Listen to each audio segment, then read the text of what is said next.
These last few years have made us question everything. Our relationships, our jobs, what constitutes an office, and who we are. In a world filled with chaos, confusion, and uncertainty, it's time for some clarity. It's time to start understanding one another. It's time to start understanding ourselves. We envision a world where everyone knows their why. But even more, we envision a world where everyone knows their WHY.os.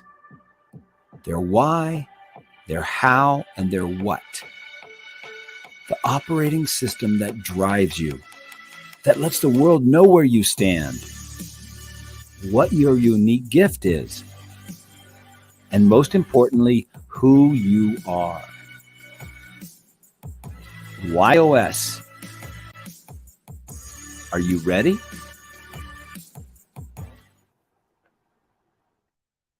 Hello, everyone, and welcome to Why Not Wednesday. I am so excited to be with Coach Phil today. Now, I would normally introduce him by his first and last name, and I'm going to do that. He's Coach Phil Gilkes. But if you look at his name, you're going to mispronounce it. So he made a decision a long time ago to go by Coach Phil, and it works really well because he's an ultimate coach. Let me tell you a little bit about Phil. He's a true professional who has absorbed the teachings of industry giants like a sponge. He passes his knowledge along to his clients so they can achieve stellar results in every situation, whether he's coaching a fellow coach, a small business, or a large chain. You can count on Coach Phil to bring his A game. He helps entrepreneurs, owners, and business development leaders to develop their mental fitness, get out of their own way, and achieve outrageous results. Sales plus marketing plus mental fitness equals living your potential. Phil has taught mindset to athletes and coached hockey. He's trained sales teams to great results and has been re-engaged to take that training to other company divisions. He's even helped achieve improvements in situations where the trainees were hostile to the trainings. And Phil, I am very familiar with that. Thank you so much for being with us on Why Not Wednesday. How are you today? I'm actually wonderful. I'm going to my little plug. I'm wonderful. Wonderful with a U. I love that. Coach Phil, you don't do things the way everybody else does. You know, one of the great things about the work that I do is that I get to meet people like yourself all over the world, and I get to know them a little bit better by their WHY.os. And your why is to challenge the status quo, do things differently. And just like you showed up, I mean, it's so amazing how it shows up so quickly. You showed us wonderful with a U. What else? Yeah, go ahead. I was going to say the wonderful with you is I like to take credit for it. So I will. I had a mentor many decades ago, stop counting years, so decades ago, introduced that concept to me. And I'd forgotten about it for decades. And I reintroduced it about a decade ago, which would be like 9.5 years ago almost. And I've used it ever since because it's representing the you in wonderful is you and you, you and you and you are uniquely you. So go act like your wonderful self. I like that a lot. And I want one of those cards. So I'm going to work really hard to make sure you have a great interview so I can get one of those wonderful you cards. So Coach Phil, one of the things I like to start with, and we kind of already did, is talking about your WHY.os. And we talked about this when we had our first call, but your why is to challenge the status quo, think differently, think outside the box, bring people ideas they may not have thought of on their own. Your how is to make sense of the complex and challenging. So you take how you challenge the status quo is by helping people make sense of things. So it comes so helpful. It probably is very helpful in your coaching. And then your what is to contribute to the success of others. And so what you do at the end of the day is contribute to the success of your clients, your fellow business people, your fellow coaches, or whoever it is that you're coaching. And man, that there's a coaching spirit in you. So you've always wanted to challenge the status quo, help people make sense of things and contribute to their success. How did that, I know we talked about it already, but to our audience, how does that feel to you? How does that feel to me? That's a great question. Normal. Yeah. Normal is good. Um, have you always been an outside the box thinker? Gosh, I would think for the most part, yeah. I used to describe myself as a rebel, Hmm. uh, sometimes without a cause. um, I'm not really a rebel, but I do like to do things a little bit uh, out of the box, or expand the box, or change it from a box to a circle or some other geometric shape, or even an amoeba. Yeah, so I guess I think a little bit differently. I just see that as normal. So, but Hmm. now that you bring it up, it kind of does seem, I guess, that is a little bit different. Yeah. Yeah. And that's great that you say that, because I love that you said you considered yourself a rebel. A lot of us, and I share Make Sense and Challenge with you, with the why of challenge in our top three. Sometimes I felt like we're different than everyone else. And it's not until you embrace that difference and say, hey, that's a strength, right? And Mhm. I'm sure for you it's a strength as you coach people in sales. So your example that we talked about in your intro, training sales teams who are hostile to the training. Tell me about that environment, how you overcome that, because I want to hear the creative ways you do that. Well,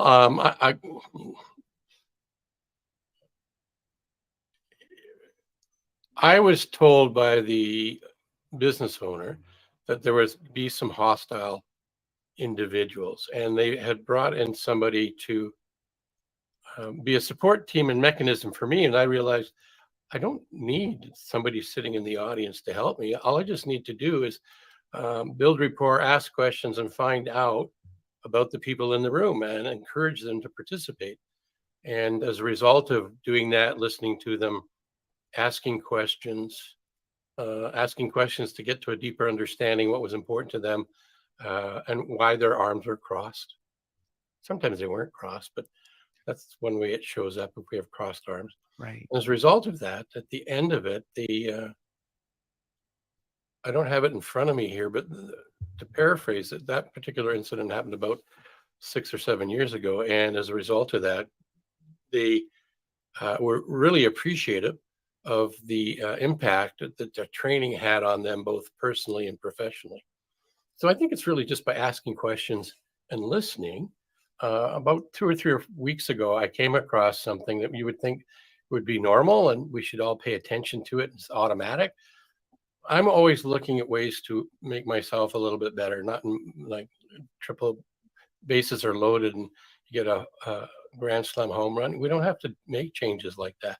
Small incremental changes is what I find works best over the consistent basis. And as a result of that, I heard something about 3 or 4 weeks ago, and it was talking. We've said often heard we've got two of these and one of these, and that's the ratio we should listen to. And the one who's asking the question is in control.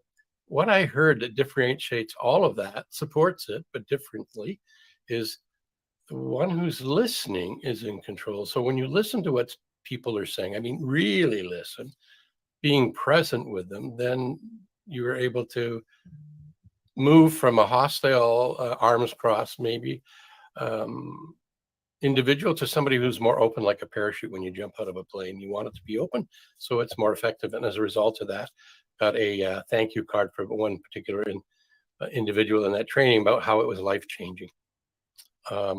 Yeah, just that's yeah, I'd forgotten about that for a while. So thanks for bringing that up. No, there's a lot of gold in a couple of the things that you said. Asking questions. So many of us, especially in sales, ask questions, but don't really care about the answer because we want to get to what we want to say. And I think one of the things you did is you asked questions. You said the key thing is ask the question and then listen.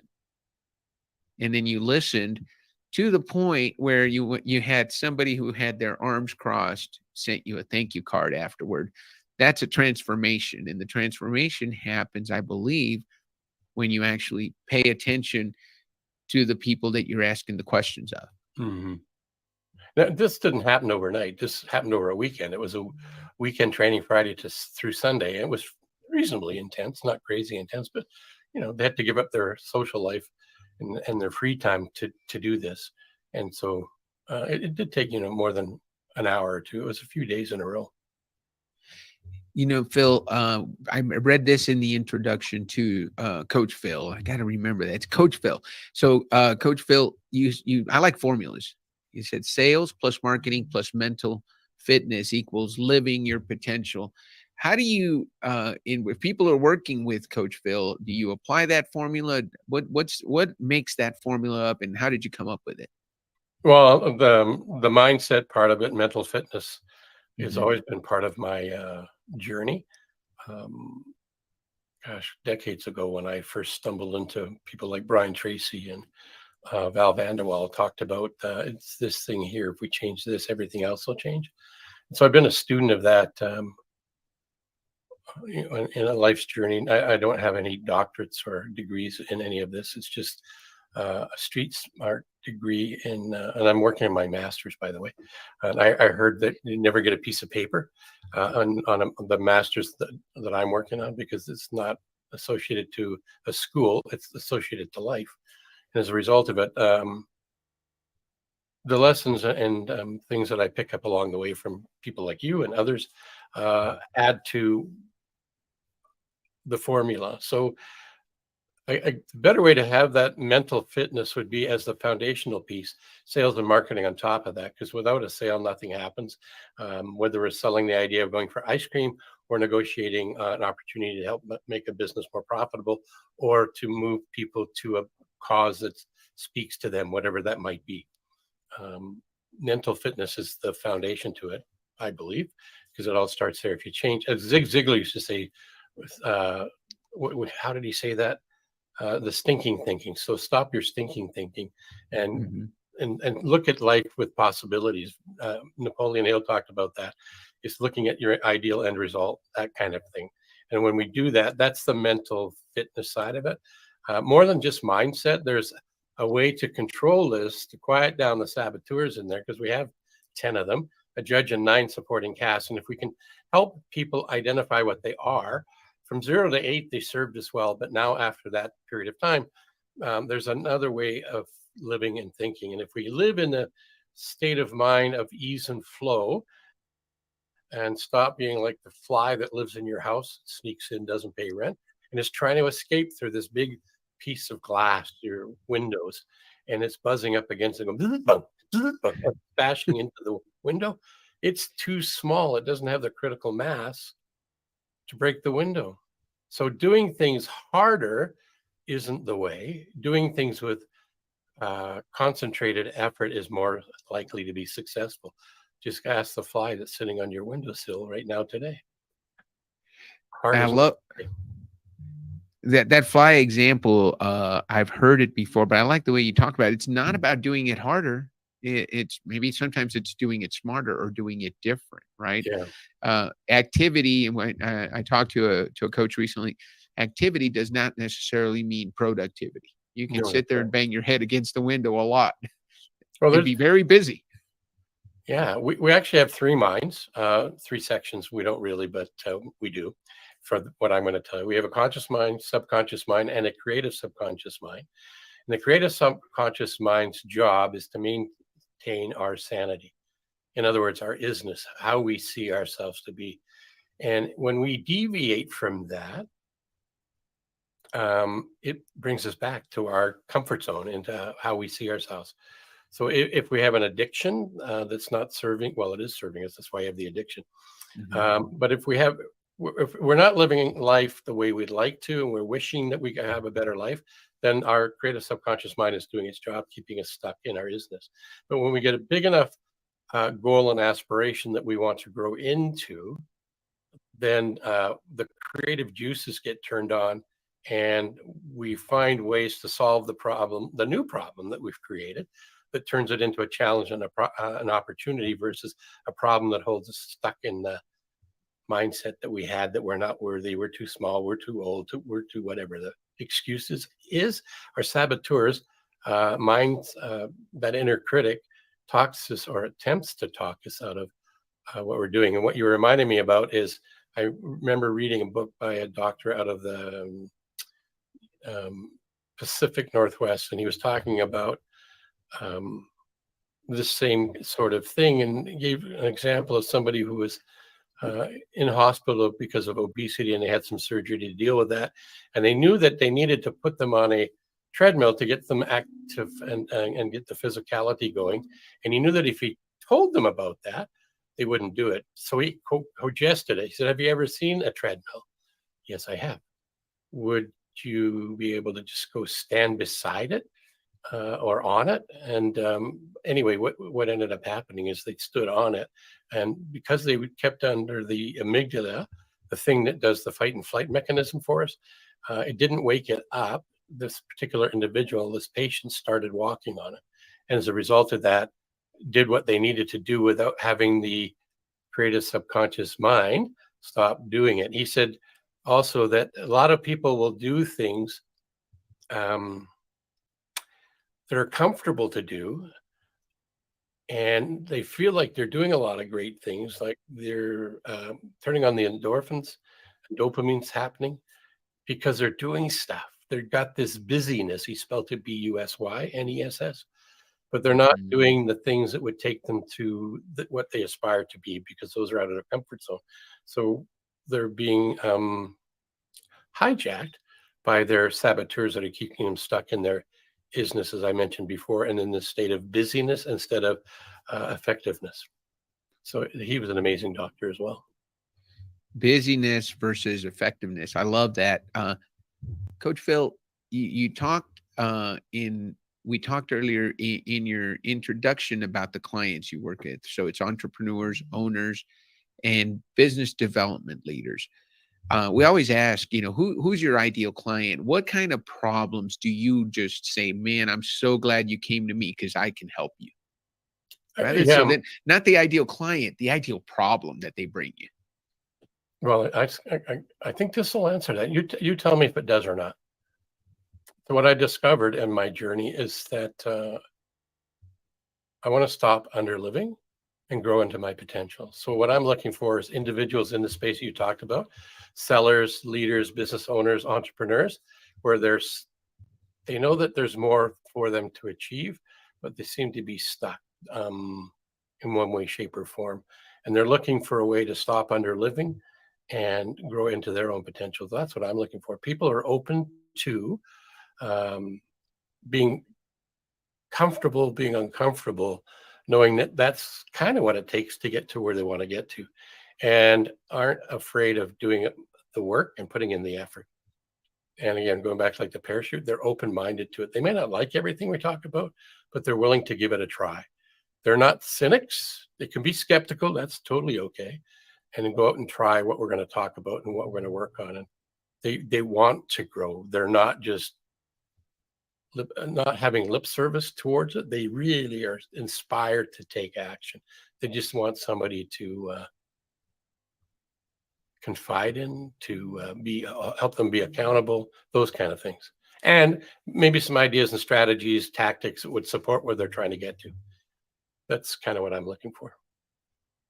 That's great. And that really does, for me, it crystallizes the make sense, right? You help people get unstuck.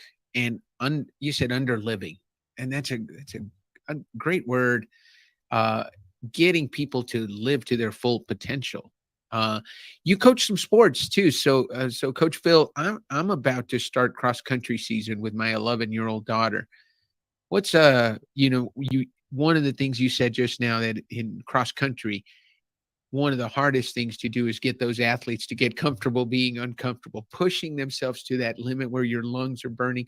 And it's really not, I had an Olympic athlete once say, it's not who runs fastest at the end, it's who dies the least at the end, who wins the race. What advice do you have to a coach that's coaching some middle school kids to help them get comfortable being uncomfortable? Well, just like your branding there, everywhere says why. Why are they running? Why do they want to do that? They really need to get in tune with that and do it on a want to, choose to, love it basis versus have to do it. You don't have to do anything. A really good story about that is from one of my mentors, Lou Tice. There was a marathon runner, and from another country, Africa, I believe it was, they were referring to. And he had asked, no, the athlete said, well, I have to run. He said, why do you have to run? He says, oh, he was, first of all, he complained, I get to a certain point in the marathon and it hurts. And I just don't feel like running, but I have to run. And Lou said, so you don't have to run? He said, well, yeah, I have to run. He says, why do you have to run? He says, well, if I win the race, then I'll win a cow and I'll feed my family and then we'll be looked after. And he says, well, because he says, well, if before you do that, just if you don't want to run, stop running. And that's when he went in and described the story about, well, if I stop running, I won't win the cow. I won't be able to look after my family. So Lou said to him, so shut up and run and get the cow. What's your why? That's really what he was getting at. So big enough reason to feel like you're being pulled there versus being pushed. Have to versus want to. You want to do things on a want to, choose to, love it basis. And when you get there, it's easier to do it. So if it's a youngin and they have aspirations to getting higher education or running for their country in the Olympics or something, get them to focus on that. And all the pain they're going through is just the things they need to do to build the resolve and the habits of competing like a champion.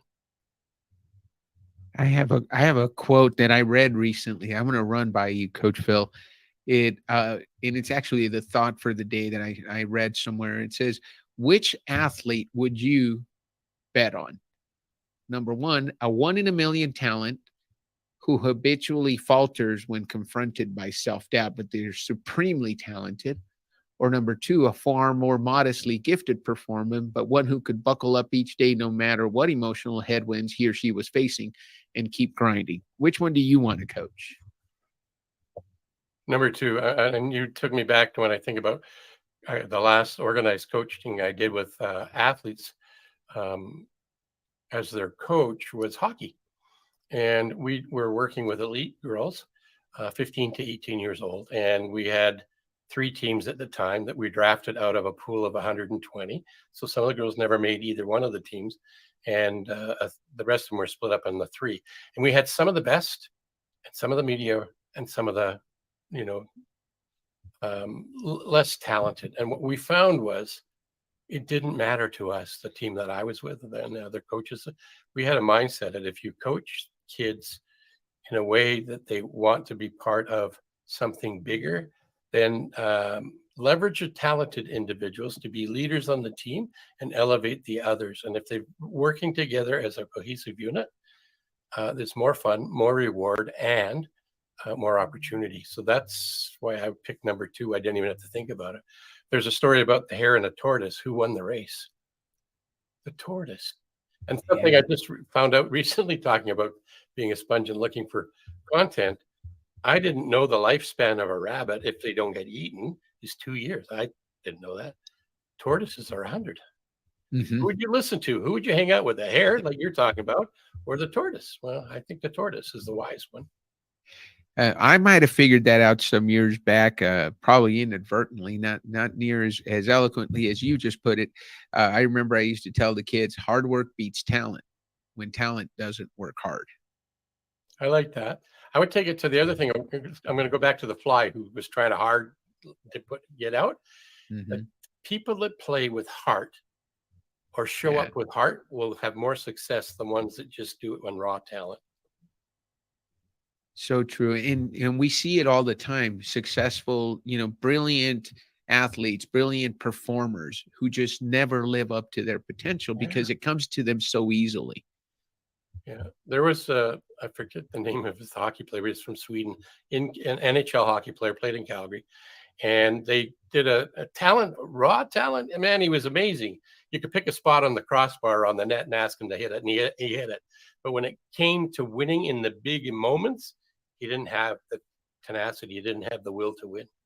But he was really a talent. Probably, I never met him. He was probably a nice guy, but he didn't have the heart and the work ethic.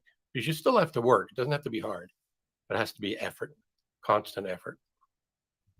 I like it. And it's constant and consistent. Yeah. Coach Phil, we talked a little bit about this in the pre-show. Tell us about your why not moment. The name of the show is Why Not Wednesday. Tell us about a time in your life that you said, why not, to an opportunity, something that came up in your life, and you're so glad you did. You did say, why not? Yeah, okay. I wasn't sure if I'm going to share this one, but I guess I will. So back a few decades ago, I got to a point where I found myself brokenhearted, no place to live, in debt, no credit, and my why not moment was why not start a business? So I did, and the rest is history. The journey has been to go from there to where I am today and help others along the way. So that was my why not moment. There's been others, but that was probably the most relevant one. What drives you when you're at the lowest point? You said you're brokenhearted, no money, no credit. What made you say, hey, you know what? I'm going to bet on Phil.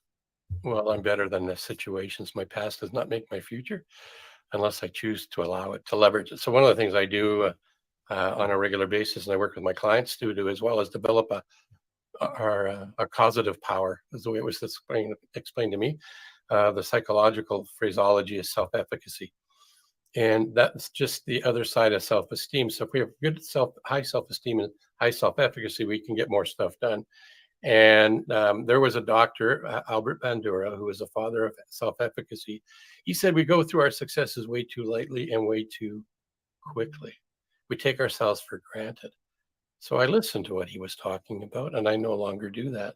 So one of the ways to help elevate myself from average to above average and keeping on is looking at what I've done in the past and the wins and successes. And I borrow those emotions from the past. From one of the ones was when I was appointed the captain of my Pee Wee hockey team way back when.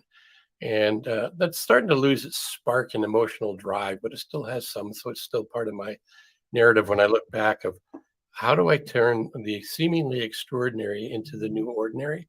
Well, I leverage this list by borrowing the feelings of being a winner and succeeding and overcoming the challenges along the way to elevate myself to another place and turn that into my new normal, second nature, just like me.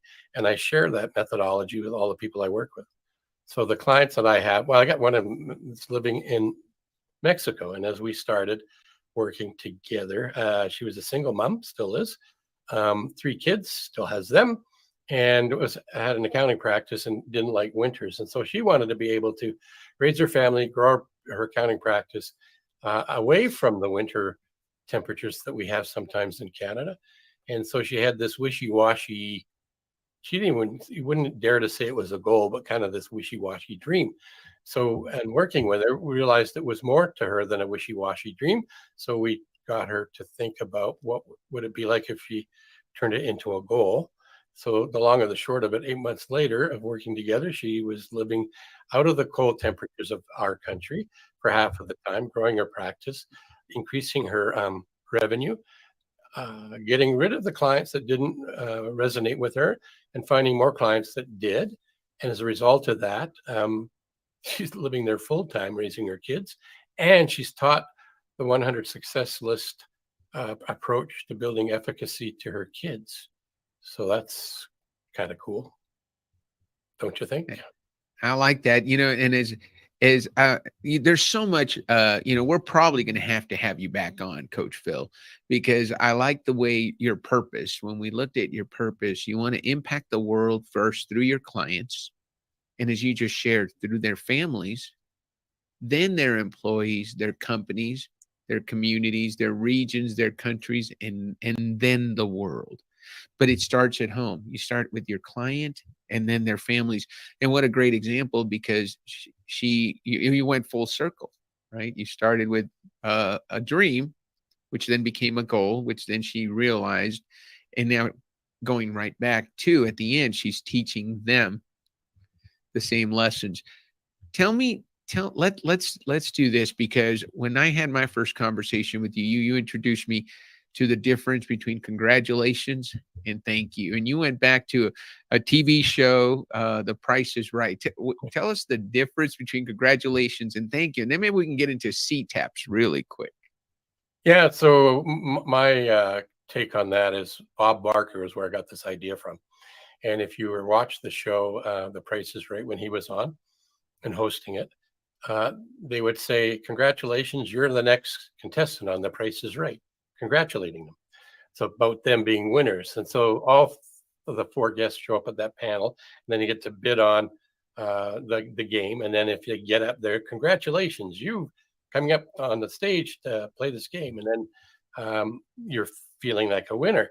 And if you play the game and don't win, they'll say, well, thanks for playing the game. But the good thing is you get to play spin the wheel. So that they go through that process. Well, I got out of that was Bob Barker would congratulate the people that continued to advance. So they came out of the seats up to the one of four, from one of the four on the stage, played a game, and then depending whether they won the game or lost the game, it was a thank you or congratulations. Congratulations was when they won. Um, Thank you was they appreciate you being here. So the thank you is more about if I show up to say, hey, thank you for the time today, that's more about me. But if I say congratulations for taking time out of your busy schedule to explore the possibilities, that's really more about them. That's what I got from watching TV show Bob Barker hosted, The Price is Right.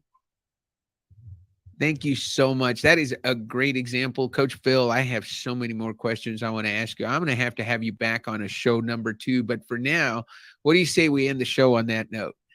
Why not? Thank you so much for being on, Coach Phil. I look forward to having you again. I look forward to being on your show, and I look forward to continuing to speak with you and to grow our networks together, because I know that this has been a positive connection for me, and I hope to make it a positive connection for you. Absolutely. Appreciate the opportunity. Have a great rest of your week, and we'll see all of you back next week on Why Not Wednesday.